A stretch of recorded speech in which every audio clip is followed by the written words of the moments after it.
കേട്ടോ. എൻ്റെ ഇങ്ങനത്തെ സ്റ്റോറി ബുക്കൊക്കെ നല്ല ഇഷ്ടമാണ്. കേൾക്കണക്ക് നമ്മൾ കൊടുക്കാൻ പോകുന്നത് ഇവിടെ എല്ലാവരും വീഡിയോ കണ്ടിട്ടോ. എല്ലാവരും ലൈക്കൊക്കെ തരണേ.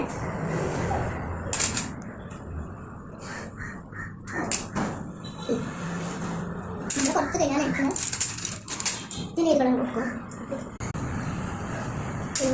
ഇതിനത് കളർക്കില്ല. അപ്പം എങ്ങനെയുണ്ട് ഇതിൽ എത്ര പേജ് ഉണ്ട് ഞാൻ പറഞ്ഞു കേട്ടോ. ഒന്നാമത്തെ ഒന്ന് തോന്നുന്നുണ്ട്. ഇതൊന്ന് ഇത് 1 2 3 ഇത് ടോട്ടലൊക്കെ ഞാൻ പറഞ്ഞു കേട്ടോ. 100 ഒക്കെ കഴിഞ്ഞിട്ടുണ്ട്. 100 ഞാൻ പഠിച്ചിട്ടുണ്ട്. 100 ബുക്സ് ഉണ്ട്.